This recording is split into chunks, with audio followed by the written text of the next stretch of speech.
میرے آقا نے فرمایا اگر کسی نے کسی کا حق دبایا تو قیامت کے دن اس کو پوری نیکیاں دینی پڑ جائیں گی۔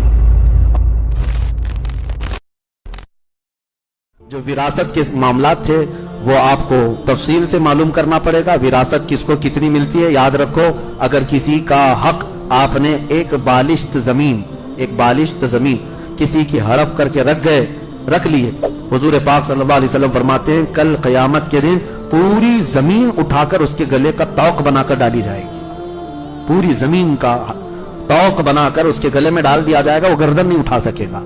تو یہاں پر جو وراثت ہے جس کی ہے وہ فوری طور پر اس کی ادا کر دی جائے۔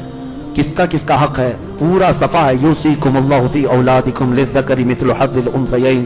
جب کسی کا انتقال ہو جائے، بیٹے ہوں بیٹیاں ہوں تو بیٹوں کو 2 حصہ، بیٹی کو 1 حصہ، اس کے ماں باپ ہیں تو ان کو سدس ہے، 6واں حصہ ہے، اور پھر بیوی کو 8واں حصہ اگر اولاد ہے، اور اولاد نہیں ہے تو 4تھا حصہ ہے۔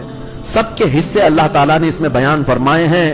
اور پھر قیامت کے دن کے خوف کے ساتھ بھی میرے آقا نے فرمایا اگر کسی نے کسی کا حق دبایا تو قیامت کے دن اس کو پوری نیکیاں دینی پڑ جائیں گی، اور پھر اگر پھر بھی حق پورا نہیں ہوا تو جس کا حق تم نے کھایا تھا اس کے گناہ اٹھا کر تمہارے اوپر ڈال دیے جائیں گے۔ اس لیے بہنوں کا حق ہے، ماں باپ کا حق ہے، بچوں کا حق ہے، بھائیوں کا حق ہے، جس کا حق ہے شریعت کی روشنی میں اسے ادا کر دو، اور لے کر کے بھی کتنے سال جیو گے، مرنا تم کو بھی ہے۔